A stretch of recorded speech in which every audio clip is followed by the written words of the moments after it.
I call to order the House Armed Services Committee, Subcommittee on Readiness. I want to welcome folks to our hearing this morning on the Optimized Fleet Response Plan. I want to thank our witnesses for being here with us this morning, Rear Admiral Jeffrey A. Harley and Captain Tom Burke. And as I said, I especially want to thank Rear Admiral Jeffrey A. Harley, Assistant Deputy Chief of Naval Operations for Operations, Plans, and Strategy, and Captain Tom Burke, Director of Fleet Readiness, for being here today. Thank you for joining us here at this hour of the morning. We're looking forward to hearing about the Navy's Optimized Fleet Response Plan, and we've heard about the stress that recent and current operations have put on our fleet, and I look forward to hearing the Navy's plan to address these issues. And now I'd like to turn to my ranking member, Ms. Madeline Bordallo, for her opening comments. Good morning, and thank you very much, Mr. Chairman, and I thank the witnesses for, and I like calling this hearing so early in the morning. Thank you. I enjoy it. Today we will discuss the Navy's Optimized Fleet Response Plan, which is a new readiness construct that should enable the Navy to provide a predictable deployment schedule for our sailors and support the growing operational tempo for the fleet and growing mission requirements across the globe. The OFRP is a readiness construct that arises from significant strains on the force that pose challenges for the Navy's continued readiness. The OFRP has been developed to respond to current-day requirements and is intended to endure into the future. The OFRP is certainly a solid plan to address readiness challenges, but questions remain about its viability into the future. This subcommittee has been tracking development of the OFRP and directed the GAO to review the plan to get greater fidelity on the plan's ability to adapt to changing circumstances that are beyond anyone's control. For example, what would significant delays in shipbuilding or ship maintenance availabilities do to the OFRP, and how would forces be generated without disrupting dwell time and predictability for our sailors? Further, I hope our witnesses can touch on how they are ensuring the readiness of logistics and support vessels in the military Sea Left Command fleet to support the carrier strike groups. A key component of the OFRP is to ensure that our Navy remains forward deployed, and the MSC is critical to supporting that effort. The OFRP does a good job in outlining the deployment cycle for carrier strike groups, but I would like to get better fidelity on MSC ship maintenance and repair to support the carrier strike groups. And further, this level of fidelity would be welcomed by the shipyards so that they have even more predictability to support the readiness of the fleet. I also hope our witnesses can touch on the value of having shipyards or robust ship repair capabilities in forward locations to truly support a forward deployed Navy. As our witnesses have indicated and news articles have highlighted, full implementation of the OFRP will take years and years. So it's important to fully explore the plan and make sure that it works, not just for today's requirements, but enduring into the future. So I look forward to a robust discussion about the plan and how it will endure, as well as how we overcome unforeseen challenges. And again, Mr. Chairman, I thank you and I yield back.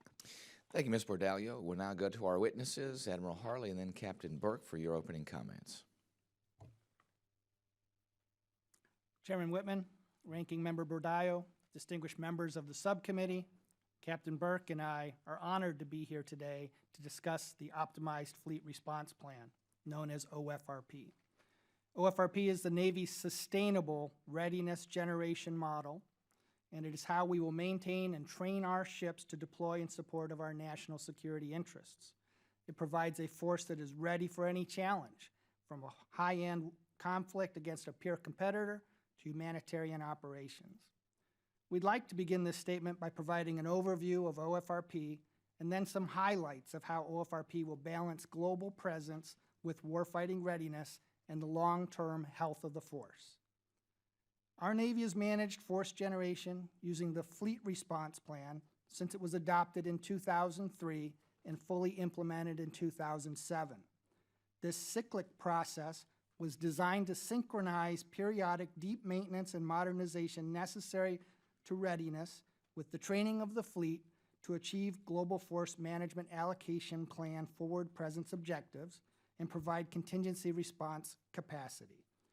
The reality of the past decade has seen a smaller fleet along with continuing employment of our contingency response capacity to generate increased presence. This drove up maintenance requirements and in turn compressed the time available to complete required maintenance and training. In testimony over the last several years, the Navy has described this practice as unsustainable. This prolonged period of high operational tempo resulted in a loss of schedule predictability, personnel gaps, deferred maintenance and modernization, and overall reduction in the health of the force. From 2008 to 2011, carrier strike group deployments averaged about 6.5 months in length. From 2012 to 2014, this increased to an average of 8.2 months as the Navy extended deployment lengths to meet global commitments to the combatant commanders. More recently, Nimitz and Harry S. Truman completed 8.5-month deployments in fiscal year 2014.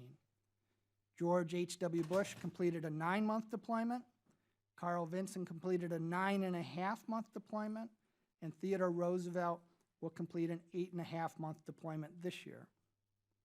Maintenance is the key factor to the health of the force.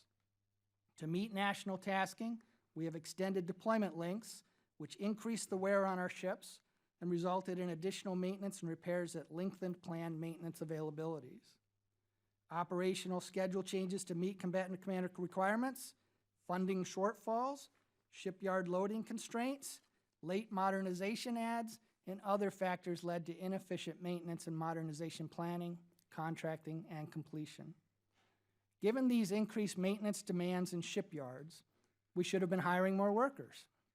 Instead, because of the continuing resolution and sequestration-driven hiring freeze and overtime restrictions through much of fiscal year 2013, we were losing people to other employment opportunities or to retirement without replacement. We are still hiring to try to recover that shortfall, and we have to train those workers who do not have the requisite skills. This lack of skilled shipyard labor has further impacted performance and completion timelines. These operational and budget decisions directly contributed to the maintenance challenges that we now face.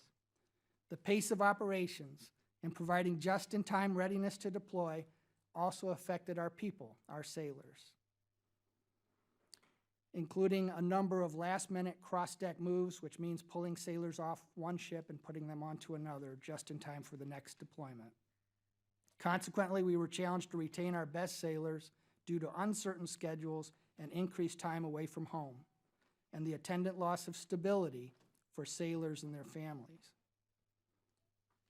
So we are now paying the price for the prolonged high operational tempo experienced these last few years.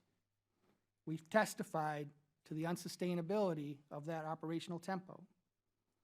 Combatant commander requirements, meanwhile, continue to grow. And although we have historically sourced to our capacity, we are routinely asked to surge additional forces or to extend forces on station. In these cases, we are not so much generating new readiness as we are consuming future presence and future surge capacity. This year, the Navy began implementation of the OFRP to try to reset in stride to address these challenges. Designed to stabilize maintenance schedules and provide sufficient time to maintain and train the force while maximizing employability, OFRP also aligns supporting processes and resources to improve the overall health of the force. Importantly, it will provide a more predictable schedule for our sailors and their families. We will continue OFRP implementation across the future years defense program with a goal of full implementation by 2020.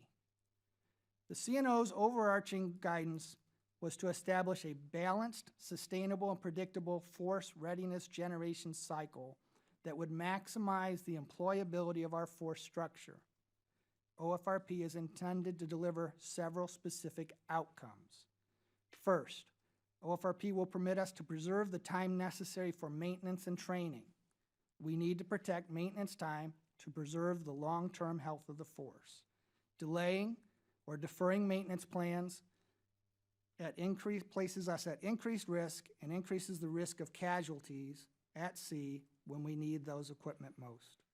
Disruptions to maintenance planning also increases cost, reduces public shipyard productivity, and increases the risk to the private ship repair industrial base. Furthermore, stable and predictable maintenance and modernization supports our warfighting readiness and interoperability. If we don't complete maintenance on time, we can't start training on time. And if we have to compress training to meet global presence requirements, this negatively impacts our full spectrum readiness over the long term. The improvements in maintenance will lead to overall greater operational availability. Greater operational availability means less likelihood of lengthened or multiple deployments in the same cycle. OFRP will also improve the quality of work and enhance the quality of life for our sailors. OFRP will lead to enhanced quality of life through more predictable schedules for our sailors and their families. Stabilized manning also reduces the likelihood of last-minute cross-deck personnel actions and will result in fewer operational holds of sailors who have already served their time at sea. OFRP will provide standardized manning, training, equipping, and alignment of operational and tactical headquarters. It will provide a consistent chain of command throughout the OFRP cycle. Ultimately, these factors are interrelated. For the investment in maintenance and training, an increased period of operational availability supports both forward presence commitments and recovering our contingency response capability. Our transition, as noted, to OFRP will occur over several years. Carrier Strike Group and Amphibious Ready Group transitions are already in progress. We project the last CSGs and ARGs will enter OFRP in FY 2018.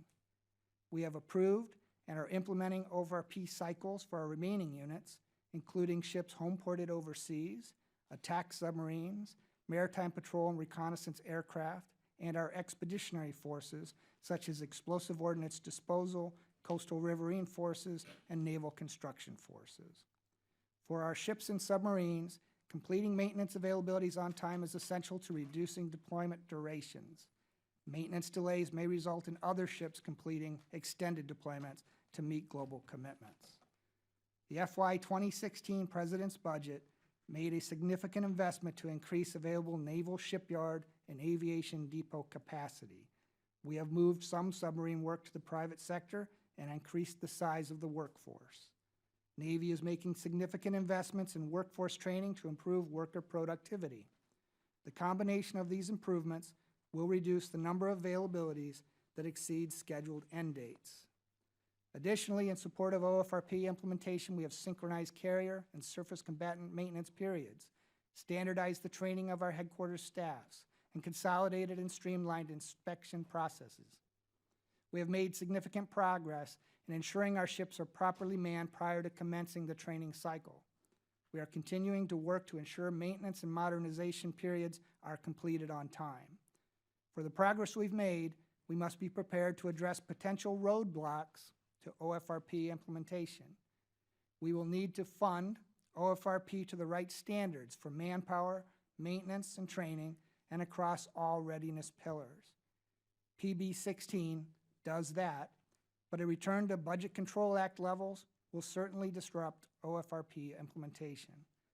We need to meet not only the numbers for manpower fit and fill, but ensure the quality of the fit is correct, ensuring a trained sailor with the right skills arrives at the right time.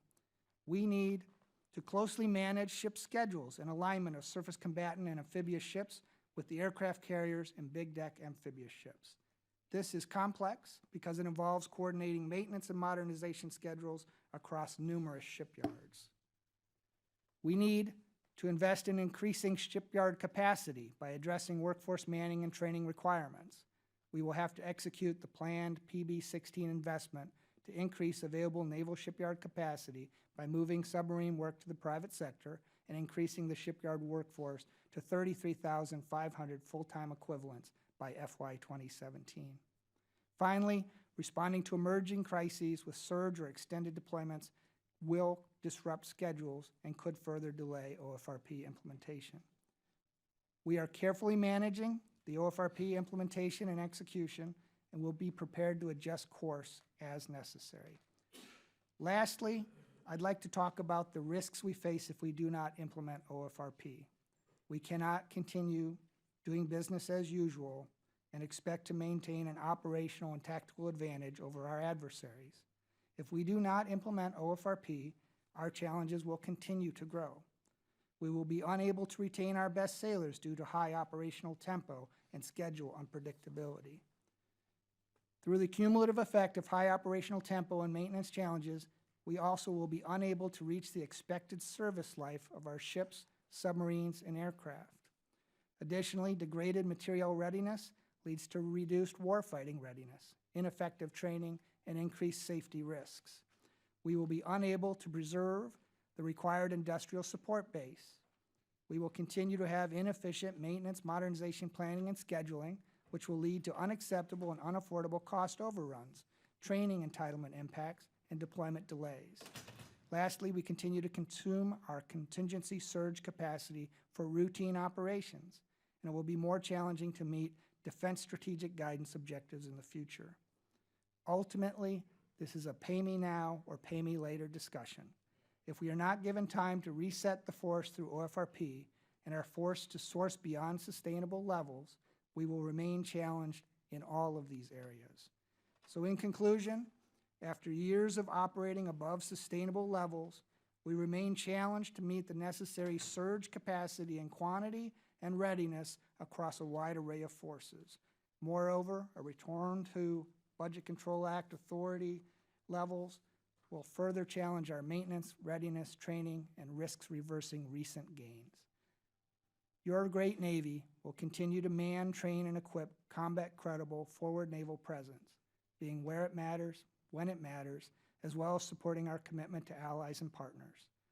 Our naval functions, deterrence, sea control, power projection, maritime security, and all-domain access remain essential to our strategy, but we cannot sustain the health of the force indefinitely without adopting and fully implementing OFRP as our sustainable force generation model. We thank the subcommittee for your continued support, and we look forward to answering your questions. Admiral Harley, thank you. Thank you for that comprehensive overview about OFRP and what it means and the challenges that we face ahead. I appreciate you putting in perspective, too, what Congress's obligation needs to be to make sure that we create that readiness and make sure that we're creating it faster than we're consuming it. Great perspectives. What I'll do is begin with just a single question, and I want to make sure we go to the members here, and then I'll come back. You spoke at length about making sure that there's proper capacity there, both in the private yards and the public yards, increasing staffing there. One of the things we look at as far as maintenance availabilities, as you've so eloquently stated, the maintenance availabilities have backed up based on deployment schedules from 12 through 14. So now we have this bow wave of maintenance availabilities that have to be taken care of getting those ships to the yard. That also creates a bow wave, as you said, in capacity in our yards. The key, though, is to make sure that we maintain that capacity moving forward past taking care of the bow wave that comes in and getting these ships maintained. How does OFRP make sure we're not in this roller coaster ride again, where we have all this work that goes to the yards, and then all of a sudden the need for that capacity now goes away? So we ramp up to that 33,000 staffing level in the yards, both public and private, and then once that work is done, we drop off and the demand is not there. So give us a perspective about how OFRP, keeps that certainty for all of our yards to make sure, as you talked about, and we've seen this, where we lose people from the yards because the work goes away, and then we scramble to get folks back, and those skills never return. And when we do have to hire folks, as you know, it takes a significant amount of time for them to develop the skills to be effective and for efficiencies to be found in the yard. So give me an idea about how, as we go into 15, 16, and 17, and then in obviously into 18, how do you manage those peaks and valleys? And sir, I'll let Admiral Captain Burke provide more detail.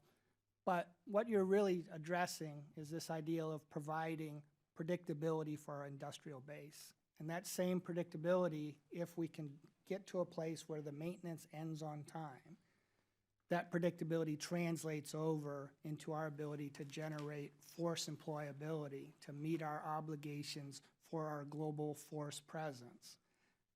That predictability is underpinned by exactly that, by having that industrial base capable of generating the maintenance outcomes that we absolutely need for our program.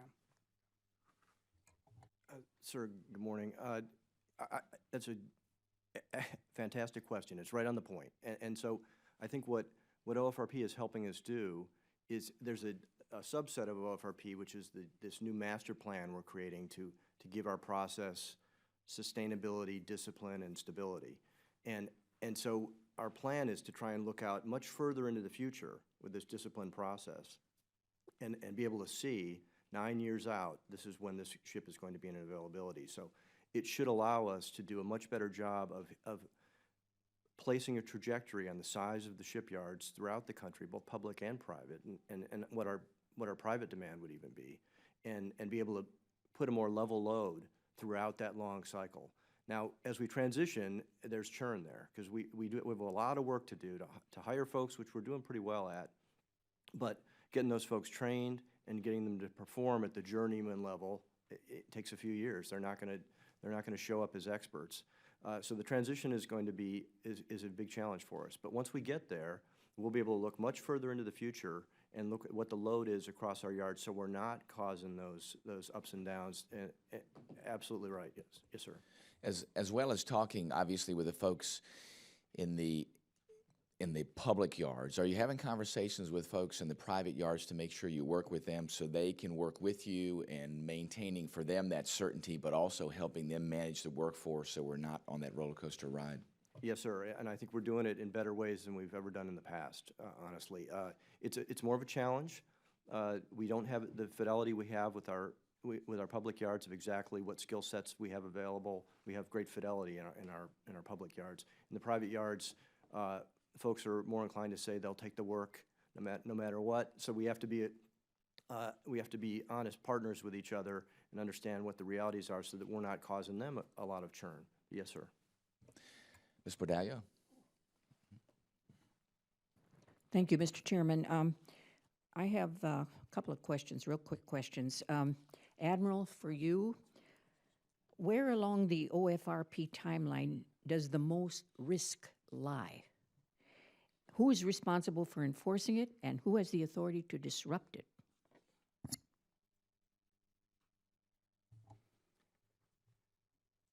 Most of the risk within the 36-month timeline for the optimized fleet response plan is the maintenance cycle itself. There are a number of unknowns within the maintenance cycle. Things get discovered that need repair. You know, one of the examples is the Dwight D. Eisenhower's maintenance cycle was supposed to be significantly shorter, ended up to be twice as long, a function of a major system casualty that was discovered once they got into the discovery phase in preparation for the maintenance.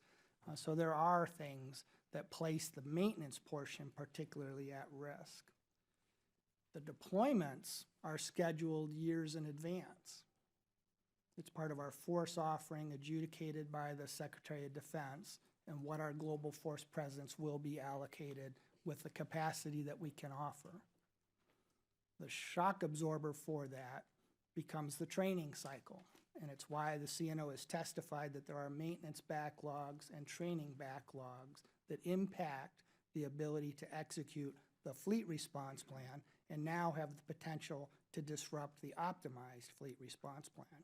It's why so much effort is going into ensuring the predictability and the completion of the maintenance cycles. The force generation models, the readiness generation model that's described in the optimized fleet response plan is obviously a Chief of Naval Operations responsibility under his Title 10 authorities of manning, training, and equipping. However, the Commander of Fleet Forces Command is the executive agent for delivering the readiness of the fleet.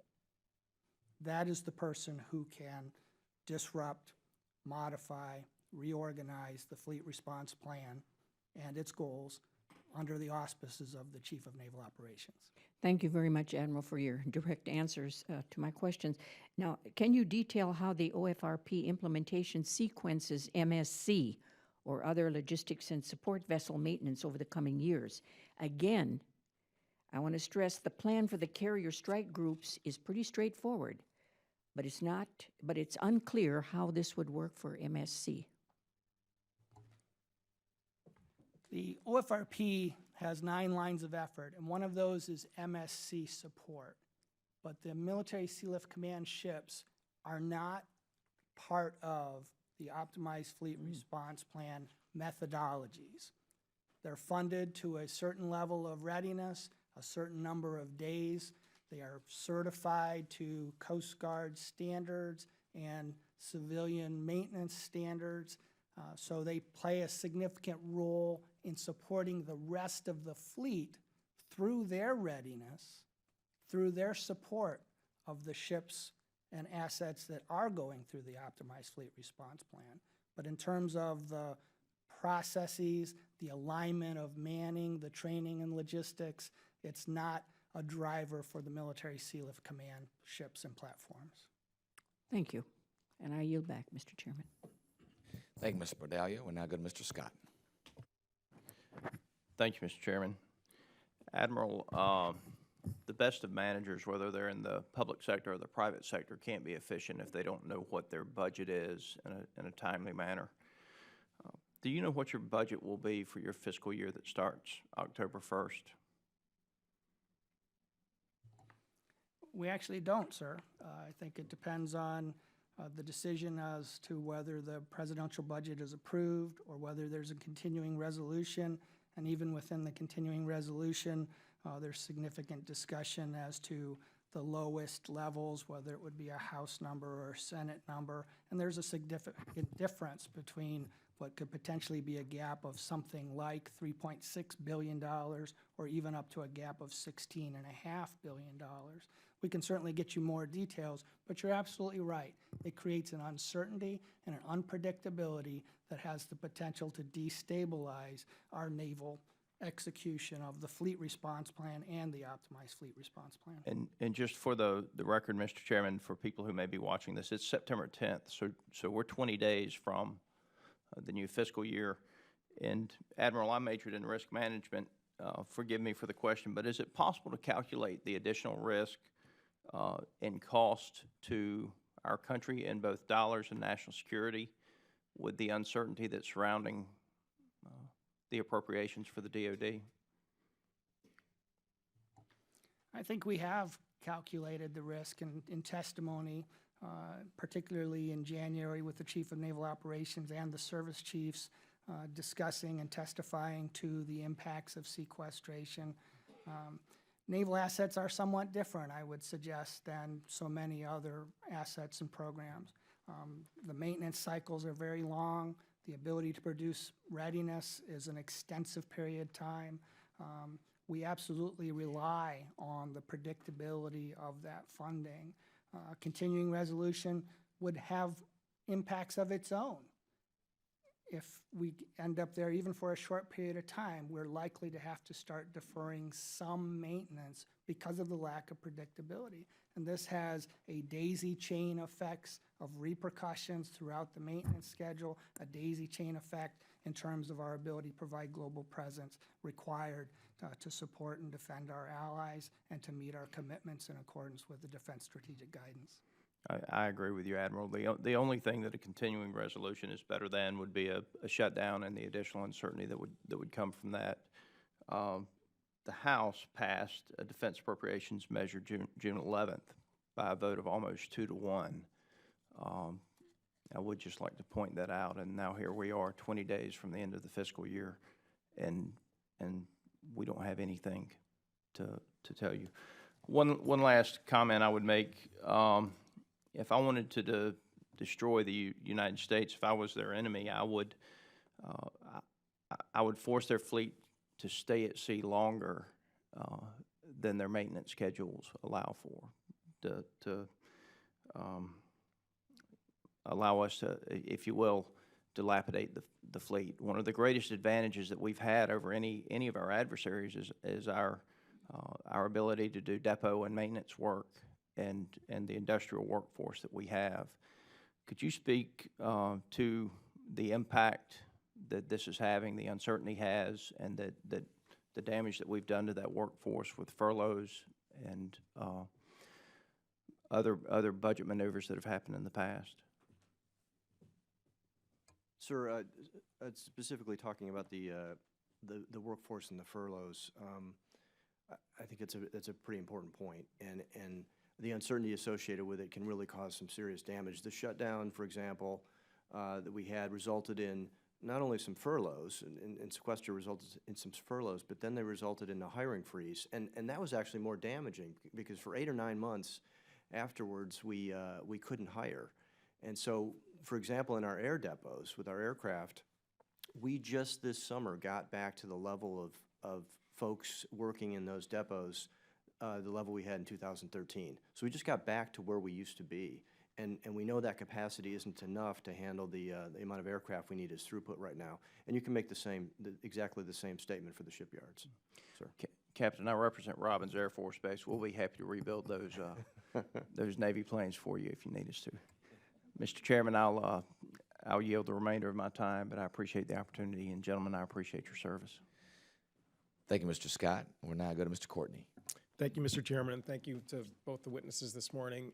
Admiral, I just want to get a little more clarification on some numbers that you just recited in terms of the impact of a CR and sequestration. You mentioned a $3 billion gap between the president's budget and one of those scenarios, and up to $16.5 billion between the president's budget and one of those scenarios. Can you just, is the $3 billion if we do a CR? And the 16.5 is sequestration number? Is that? Sir, the difference between those numbers is the difference between the inclusion of OCO funding and the lowest common base, and whether you would take the House number or the Senate number. And I understand it's one of the issues that's being discussed and that would still have to be adjudicated between the Senate and the House. But it is a significant difference for us. You know, we have argued that, you know, the president's budget is what we need to execute our missions. Continuing resolution would obviously place us at some number less than the president's budget. And as we look at those numbers, depending on whether it's a House version or a Senate version that included what could include a construct of the lowest base number for that funding, it could be a significant difference between those two numbers that I offered. And is the OCO sort of strategy, can that be applied towards this program, or is that just not considered, you know, within OCO's reach? You know what I'm saying? Sir, I don't know, and I can get that back to you. I know. I would appreciate that. As we look at how we include the overall funding, you know, our goal is to reach the ultimate numbers provided within the president's budget. Thank you. The other question I just wanted to follow up, as long as we're talking about gaps, is the carrier gap. That's the way it's referred to in the media. And it looks like we're about to encounter a carrier gap both in the Middle East and Asia Pacific. Is that something that, again, is just you know, episodic, that is because there was that delay in some of the carrier repairs that you referred to earlier, or is that sort of going to be a structural, recurring phenomenon because of OFRP? Sir, at first I would talk to the idea that we really ought to talk about capability gaps and not platform gaps. So much has been said in the press about how we're not going to have an aircraft carrier in the Arabian Gulf for certain periods of time. And the truth is, what the Navy offers is what we can produce. We tell the Secretary of Defense that given our readiness generation model, we can produce this amount of carrier presence. Based on global threats, the Secretary of Defense allocates where those resources go. And sometimes it results in a carrier not being assigned in the Central Command area of responsibility, or sometimes it results in not being assigned in the Pacific Command area of responsibility, let alone all of the other combatant commanders. This phenomenon of not having a carrier present has happened many times in the past.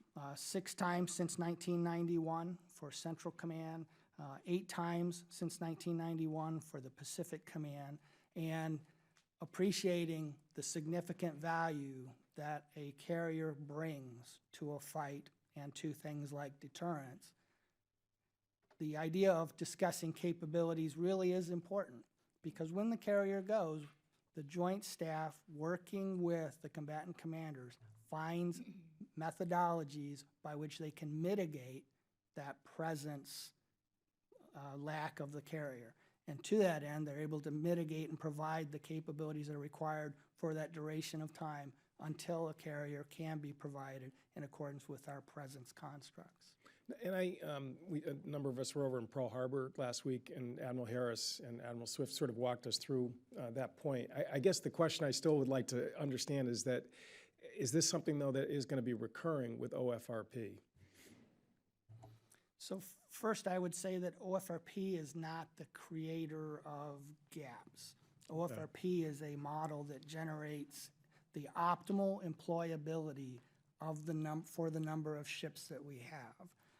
Our goal, as stated by the CNO, is to have 2 carriers deployed and a surge capacity of 3 other carriers. Where those 2 carriers are allocated is decided based on threats and determined by the Secretary of Defense through the advice of the Joint Chiefs of Staff.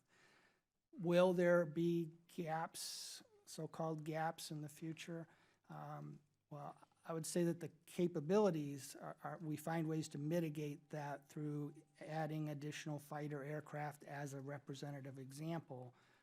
But our goal is to get to a sustainable generation model for the highest levels of readiness that are then offered to the Secretary of Defense, and he makes that allocation. Will there be shortages of carrier presence in the future? I'd say most likely because of the number of demands and global threats throughout the world.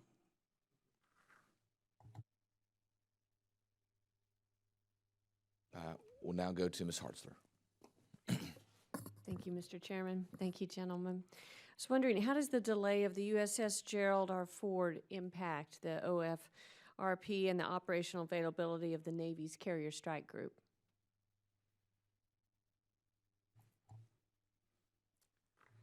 The delay of the Gerald R. Ford is a function of desiring to do shock trials to support the optimal understanding of the safety parameters before we deploy that aircraft carrier.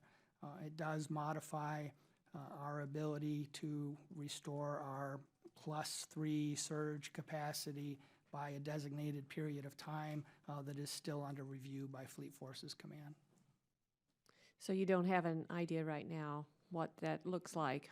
You're still reviewing when it'll be available?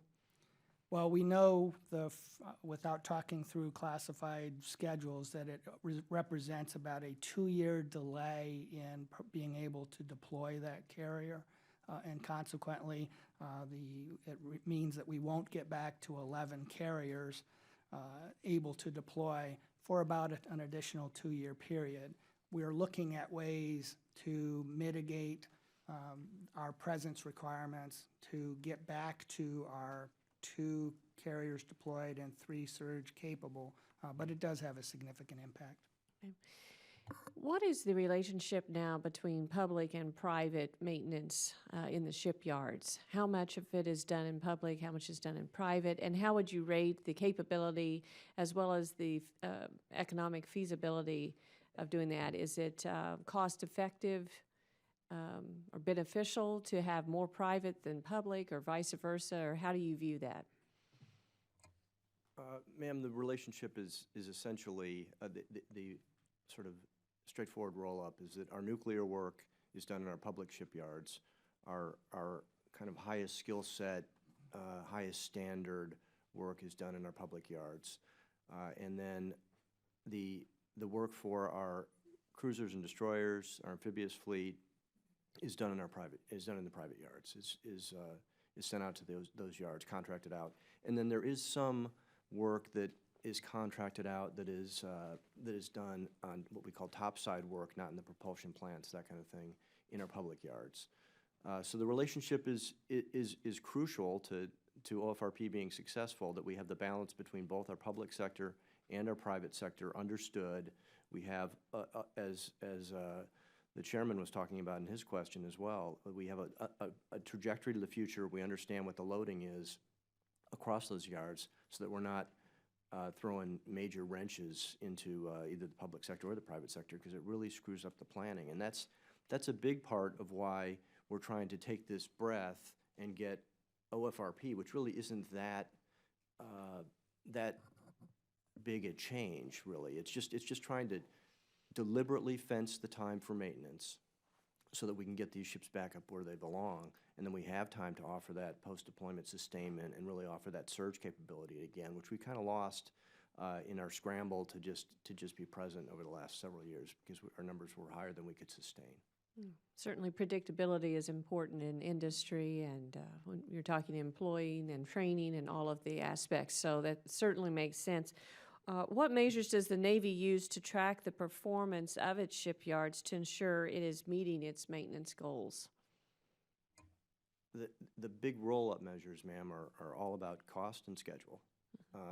Those are the key parameters we use, and we have a number of ways to measure the trajectory of how we're doing on cost and how we're doing on schedule beyond the big roll-ups. So from a business standpoint in the shipyard, that's what they're worried about. How long is it supposed to take to change this valve? Is it a 5-day job? Why did it take 7? That sort of thing. Why did it cost extra, et cetera? That's what we focus on. From a fleet perspective, they're more focused on operational days, the time that ship is available at sea. So we call that metric lost operational days. If a ship was supposed to be out there and able to be used by the fleet commander and it wasn't available, that's an X. That's a bad thing. So we want to minimize the number of lost operational days. And so we roll up all those metrics to see how we're doing. In the initial contract, is there a penalty for the private contractor if they go beyond the time that they were originally allotted to have the maintenance done? There can be, and it depends on the contracting strategy. In the private side, we're changing contracting strategies to go to a more firm fixed price type of strategy, which will have more of those kinds of incentives, or if you will, disincentives in the contracting. Thank you, Mr. Chairman. Thank you, Mrs. Hartzler. We'll now go to Mrs. Davis. Thank you, Mr. Chairman, and thank you both for joining us today. I wanted to follow up a little bit with some of those questions, and in terms of how are we catching up? Because I think that the tracking is critical, and we know that reducing the maintenance backlogs, it just snowballs, as you all know, in terms of how long the fleet is active, and corrosion issues in terms of the ships. I mean, there are so many things that are causing many of the concerns that you have, and some of those are not necessarily to the sequestration that we've experienced, but long-standing. And so how are we catching up with that? And what are the strategies that are working and those which are not? That's absolutely the right question, ma'am. So the things I can say now are there's a couple of good news stories, and then there are a couple of we're still looking at. The good news is the metric I just mentioned, lost operational days. How many days are those ships available to the fleet commanders? That's been coming down all of the last 4 years, the number of lost days we've had for our ships at sea. So that's a good thing. We've got a good method now to show that we're resetting the fleet. So we've been very concerned about the fact that we were trying to fix the bicycle as we rode it over the last number of years, and we decided we really needed to try and more deliberately capture how far we were off of the class maintenance plan for a ship, sort of the warranty manual for your car throughout the life cycle. Are we on that plan or are we off that plan? So we have a way to capture that now and show that we're putting more effort against that plan, and we're actually putting maintenance above, doing maintenance above the plan to catch back up. And so we can track that metric now. Those are the good news stories. The worrisome side is what I talked about earlier with all these new folks we're hiring, all these new faces.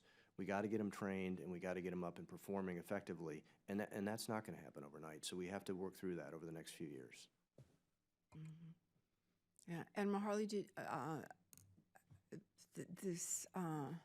the problems that we're facing now, I said they didn't just occur. We know that they've been going for some time. Is there, what is it that, I think the role of the Congress obviously is critical in this, and how we respond. Where do we fit into that? Specifically, I mean, this obviously the sequestration and whether it's a continuing resolution, but I wonder if you could expand a little bit more on that, and where else do you see the role? Yes, ma'am. We appreciate the great partnership with Congress and congressional leadership in so many of these areas. As you know, Admiral Greenard, our Chief of Naval Operations, released his strategy, maritime strategy in March, in which he talked to force design construct and the things that our great Navy needs to be able to meet the 5 naval functions. There are things that are needed to support the OFRP. I've outlined some of them. We do use the optimization of the existing fleet response plan to achieve a better alignment within training, within manning, within maintenance, to create those kind of maintenance efficiencies. As we move into the long term, Congress can help us with ensuring the wholeness of our programs. We do that through looking at the logistics, through the parts, through the ordnance. But probably the most critical factor is being able to provide predictable and stable funding because of the differences, because of the inherent difference in our Navy, long-term processes that need that stability with a predictability that goes to your industrial base, a predictability of the product, of the readiness that is going to be provided to the combatant commanders. All of those things is what the optimization of the fleet response plan will offer. But it's the dialogue with Congress, it's the strategic underpinning, and it's particularly the stability of the funding is, I think, what the enhanced role of Congress will be. Mm-hmm. I was a little concerned, though, with the discussion with Representative Courtney, that in terms of trying to really help members see where this gap is, because there is a concern about what's included in OCO and how we move forward, how we have an understanding of that. So I think to the extent that we can sort of look at that a little clearer would be helpful. Thank you. And yes, ma'am, we can certainly set up a briefing for you or your staff. Thank you. Thank you, Mrs. Davis. We'll now go to Ms. Stefanik. Thank you, Mr. Chairman, and thank you, gentlemen, for your testimony today. I wanted to build on Mr. Courtney's previous line of questioning.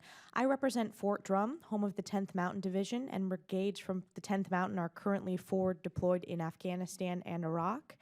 And on a recent Codell with Chairman Whitman to Top Gun, I was able to see the significance and the critical role that the Navy has in providing close air support for troops on the ground, specifically for the 10th Mountain Division.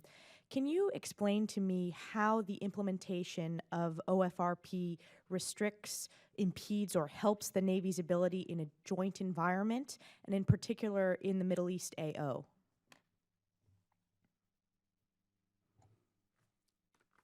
I would say that OFRP actually optimizes our readiness to support not only naval functions and missions, but optimizes our ability to participate as a joint partner. So for over a decade, we've fought wars in Iraq and Afghanistan, providing things like close air support. We're currently engaged in operations now against ISIL, providing air support to enable our objectives in that fight as well. When you look at jointness, we are a joint force. We certainly have maritime mission tasks that we execute, critical mission tasks to support maritime security of our globe, the underpinning of the global economy, but we operate frequently in joint exercises and joint forces. It's part of our DNA now to be able to do that. So we can optimize the readiness that delivers the global presence that enables the joint force execution of missions like those in Afghanistan. And the Fleet Response Plan is simply that. It's a readiness generator. The optimized Fleet Response Plan simply optimizes the existing plan that we have. But we're also using the optimized Fleet Response Plan to reset in stride, to get back to our ability to provide the global force presence that we need, as well as a surge capacity. It's going to take several years to get there, but it's absolutely critical for our ability to maintain global requirements in terms of presence, but also the ability to respond to crises. My second question, oh, I'm sure, sorry, go if I ahead, could Captain. Just add, I'd just like to thank you for saying that. And I think a lot of people don't really realize how busy the Navy has been supporting our troops on the ground in the Middle East, especially. I had the privilege of spending 5 months out there while I was CO of USS Ronald Reagan, and we took great pride in the fact that we never missed a sortie that was going over land to go support our troops on the ground, and we always had the section that whatever it was, so the package that was flying to go check in was ready to support those troops on the ground. So I think a lot of folks don't really understand that. Well, that's the Navy. They're not busy doing this ground fight, and so we sort of let it sneak up on us, our collective understanding of how much we were stressing our force to be able to provide that air cover, that air presence, and all the ships associated with providing from the sea support. So I really appreciate you mentioning that. Thank you. Well, we certainly are grateful, and I know the soldiers from the 10th Mountain Division that I represent are grateful for that support. My second question, which deals with a different topic, has to do with retention. As you know, retaining the best and the brightest soldiers is a huge issue, and it's at the top of the priority list for the Army right now. And you touched on this a bit, Admiral, in your opening statement. Can you please elaborate on why and how the OFRP helps retain sailors and any impact on their quality of life and more stability for their families? Absolutely. So one of the dilemmas that our people face under the demands of global presence in the past has been a lack of predictability. Deployments get extended. People get surged early. Because we haven't been able to align our manpower systems, you'd be pulled off of one ship and put onto another. The ships suffer in readiness in terms of what we call fit and fill, having the right person with the right skills. And this translates into not having the resources that you need to do your job. And so it leads to a frustration that probably culminates in reduced retention. We've settled in the OFRP on a 7-month deployment. It's the optimal deployment length that meets the ability to enable the transit distances of the globe to get where we need to be where it matters, when it matters. And yet at the same time, we don't want those deployments to be too long. There are physical things that start to happen around the 8-month point on ships. And we've done the rigorous analysis to show that extended deployments have impacts on retention. So what the optimized fleet response plan will do is not only giving you better tools and fit and fill, it should give our sailors and their families a predictability that we haven't had in the past. Thank you very much. I yield back. Thank you, Ms. Stefanik. We'll now go to Mr. Gibson. Thanks, Mr. Chairman. I appreciate the panelists. Thank you for your service and your leadership. My questions are going to really follow up on the previous one and Mr. Courtney, and in particular with regard to the Global Response Force. I'll be Interested in your personal assessments as to the processes we have in place right now. Certainly very detailed and informative commentary this morning in terms of the Navy's aspects and impacts on operations and on deterrence. The Global Response Force put a lot of focus on that over the last several years as a means of really empowering our diplomats, really revitalizing deterrence, having agility in the American response. And I'm interested in your assessment from the vantage point of the Navy of how we're doing as far as a joint force using the Global Response Force construct. Oftentimes in the media, we hear reports of a carrier strike group is, in the Central Command, and so obviously very important. But as you have earlier stated this morning, I mean, this is all part of a joint force. How satisfied are you that the Pentagon is putting enough emphasis on this, especially given the war that we've been fighting for so long, and in terms of impacts of meeting current requirements for the war on terror, and then how we're doing in relation to that, and in some cases taking risk in revitalizing the Global Response Force. And so towards that end, your assessment, what recommendations would you have for us, the Congress, that might enhance or improve our ability to model and simulate, participate in a meaningful way in exercises that all work towards revitalizing the Global Response Force?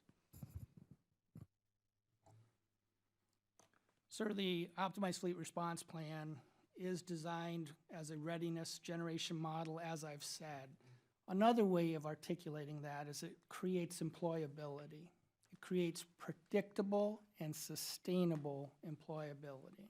So by that I mean the CNO has testified of his goal to be able to achieve a 2+3 construct, which is really getting to the issue of a response force. It's more than the one carrier ready to respond. It's creating a vision where we have 3 carriers in a surge capacity ready to respond on top of the 2+ presence that is already being provided globally. So when you talk about providing a response force, that's really what we're talking about, is the ability to surge to crises or to areas of responsibility in the event of a conflict or in the event of a humanitarian disaster, as an example. CNO has stated this goal. The Optimized Fleet Response Plan builds towards that goal. We've lost that surge capacity as a function of the overuse of our ships and platforms these last several years. We testified that it would be unsustainable. It has proven to be so, and now we're dealing with the consequences of that. We're resetting in stride to get back to that surge capacity so that we can best enable the accomplishment of our defense strategic guidance requirements. In terms of its interoperability with the joint force, we operate as a joint force frequently. We do joint exercises to make sure that we ensure our tactical and operational prowess. The air-sea battle concept, soon to be the joint concept for access maneuver in the global commons, is simply an extension of a joint synergy and operational capability that will ensure all domain access. In terms of where I think the Congress can fit into this process, it is through enhancing your knowledge of how these joint capabilities fit together, participating in some of the special trips that you've done recently up to the Naval War College to see the extraordinary modeling, the extraordinary wargaming that goes on, the joint interfaces and connections, receiving briefs, out briefs on the major joint exercises that take place, as well as the real world operations that take place at the joint level in support of the ongoing conflicts that still continue. And again, I'd be remiss if I didn't say the biggest role, I think, is being able to provide that stability for us, for that funding that goes to not only the ability to meet our maritime functions, but our joint functions. Thank you, Admiral, and my time has expired. Thanks. Thank you, Mr. Gibson. Admiral Harley, the optimized fleet response plan is a great model to integrate decision-making, to create the balance between maintenance, between training, and deployment. And you talk about those metrics we want to make sure we maintain, and that is to keep ships on schedule to be maintained, make sure sailors get enough training, make sure deployment schedules are at 7 months. And you talk about predictability and sustainability. The challenging part of that is the world we live in is not predictable. Whether it's Congress and what happens in the funding stream or whether it's what our adversaries do, that predictability in that realm is what you have to deal in. So the question then becomes, are the metrics that you speak of, which ones do you say are so important that you have to adjust others to move in order to compensate for, let's say, staying on a 7-month deployment cycle, or saying that we will not skip a maintenance availability in the yard because we know what that happens to the fleet down the road. Give us a perspective about how, when you meet those unpredictable elements of contingencies that invariably come up, give us a perspective, because we've seen what happens in the past when those situations happen, and how certain things throw an OFRP out of whack, and then we find ourselves back into what do we do to compensate for that. So give me your perspective as you face this contingency or that uncertainty, how the OFRP would respond to that.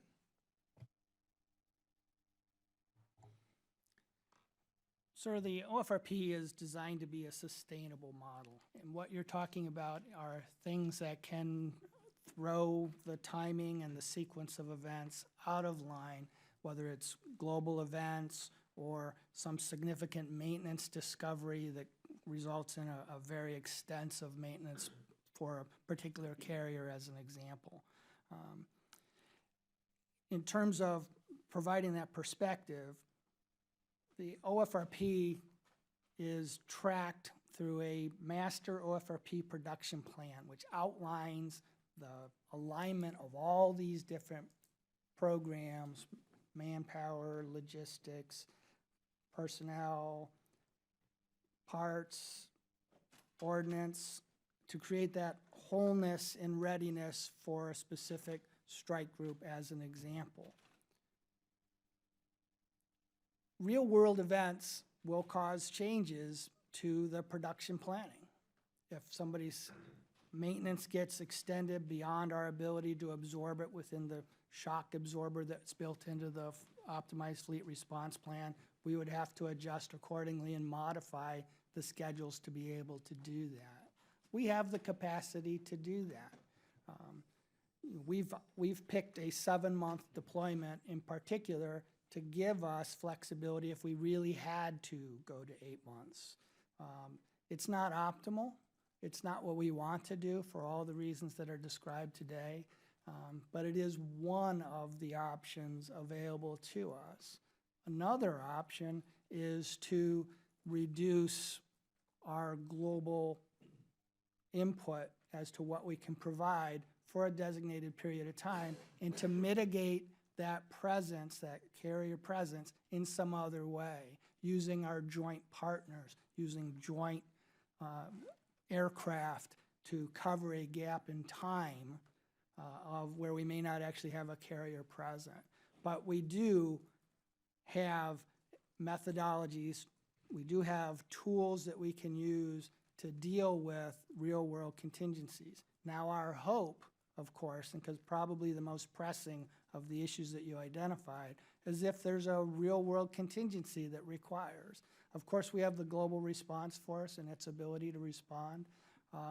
We track daily the ability of being able to surge aircraft carriers and all other platforms, and how quickly they can respond to a crisis. Our desire is that our global force offering, as adjudicated by the Secretary of Defense, will be adequate, but your Navy maintains a readiness to respond to all of those issues.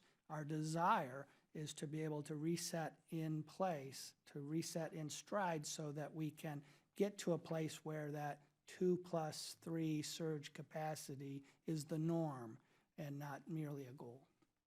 And, sir, if I could just add, just briefly, the world is not predictable, as you very correctly said, but maintenance should be. So if we get a disciplined process in place and we get back to predictable maintenance and we build back the surge capacity, as the Admiral said, well, once we build back that surge capacity, there's a lot of sustainment time for our ships after they come back from deployment. That gives you a lot of flexibility. Sure. But we need to get back to a disciplined maintenance schedule, get it done, get these ships out on time, build back that surge, and then you're going to see a lot of flexibility, but it's going to take a little while. One thing, too, that doesn't get mentioned in OFRP, to have another tool to buffer this unpredictability in the world around us, is the total number of ships in our fleet. And looking at what ship construction takes us to in the future. And as we know, we put more and more pressure on our sailors, on our ships, if the number of ships in our fleet are static. So Admiral Harley and Captain Burke, give me your perspective, too, on how important it is to make sure that we get to that fleet number, whatever it may be. 311 is, I guess, the most recent number. Tell me how important it is to make sure not only that we stay on track to do the maintenance, but that new ship construction stay on schedule. Sir, the CNO has testified and has placed in his maritime strategy the need for at least 300 ships to be able to execute all of the missions within the Defense Strategic Guidance. Reduced numbers of ships make achieving all of our mission sets certainly more difficult. So I am sure that the Secretary of the Navy and the Chief of Naval Operations, and probably every naval officer, would testify to the fact that we need to get to the designated number of ships as rapidly as possible. It gives us greater flexibility, greater agility, our ability to meet our Defense Strategic Guidance. And sir, as you alluded to, the cheapest ship we have out there is one we already have, and we just got to take care of it and make sure that it lasts for its full expected service life. Exactly. So that's step one. Yeah. Very good. Thank you. Ms. Bordallo? Thank you, Mr. Chairman. I just have a couple of quick questions here. Captain, I think you may be able to answer this one. I'm concerned about the continued degradation of the workforces in some private shipyards. The lack of consistent work has created challenges across the country, including my own district of Guam. So I do appreciate the efforts to address the challenges we have regarding the ship repair capabilities on Guam, but there are broader issues. What actions is the Navy taking to address the challenges at public and private shipyards that could affect the Navy's ability to complete ship maintenance on schedule?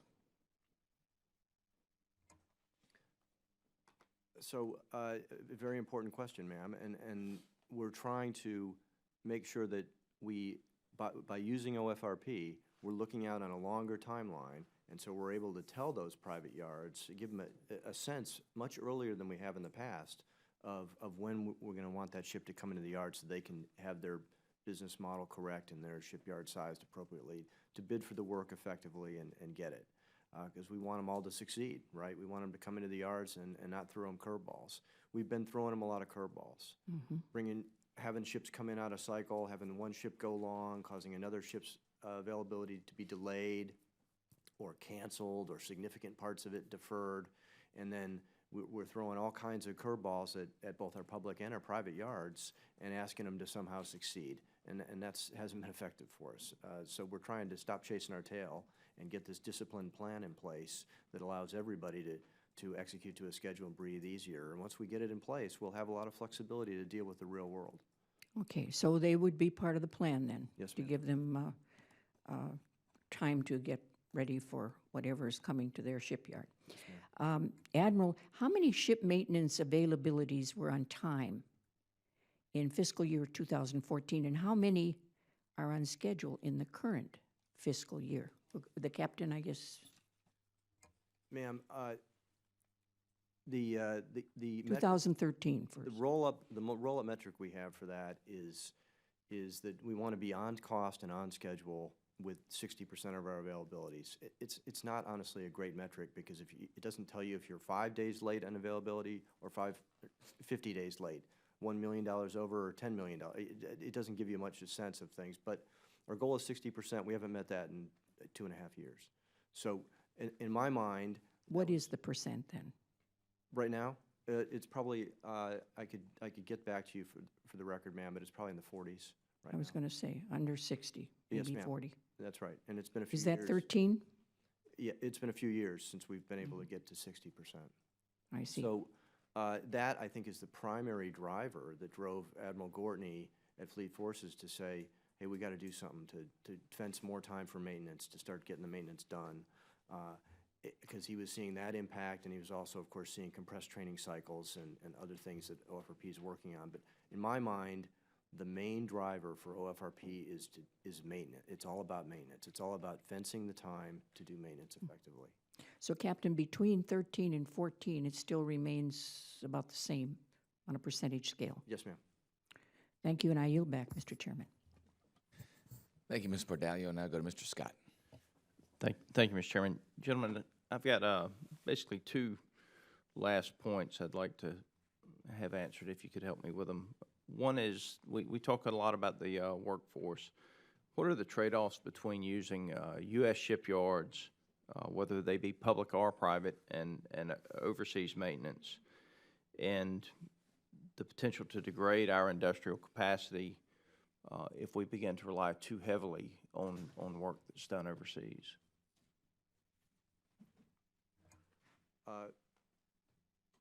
Well, we rely heavily, rely on work done overseas when we need to, and we do that in cases where we have ships forward deployed overseas, and it just makes sense to be able to keep that ship in the operating environment it's supposed to be in, forward deployed, present, to do work over there. So that's when we do it. In general, all the work is done in the United States unless we have some reason that it really needs to be done elsewhere. Okay. So what we're doing overseas is a small percentage, Yes, sir. and it would basically all be necessary maintenance. Yes, sir. And Closer to where the ship yes, sir. And in some cases, for our nuclear maintenance, for example, we send our people overseas to do the work, so we're still having our Okay. folks do the work. All right. One last question, especially with regard to aircraft. For example, a radar system doesn't necessarily need to be maintained at a Navy facility if it can be done more affordably somewhere else. What institutional or statutory barriers do we face with regard to the ability to leverage our other service capabilities in areas where they're more efficient? We do that as a matter of course. The Secretary of Defense's office has an office that does what we call depot source of repair. The DSOR process decides that a particular service is more economical for a particular function and looks to streamline and put that business, if you will, towards the most effective agency to do it. And so Navy has work done with the Army and the Air Force and vice versa in a variety of ways. And there are no statutory barriers. Not to my knowledge, sir. All right. Thank you, gentlemen. Thank you, Mr. Scott. Gentlemen, thank you so much for coming to join us today and for your perspective on OFRP. We know that our job is to make sure we supply you with that predictability and sustainability to help you do your job. That's our job. And as Mr. Scott pointed out, as well as other members, we have our work cut out for us here. But thanks again for what you do. Please continue to stay in touch with us, too, on things that we can do to make sure that we are gaining your perspective so decisions made up here coincide with what you're charged to do under OFRP. So thanks again for your testimony today, and thanks for your service to our nation.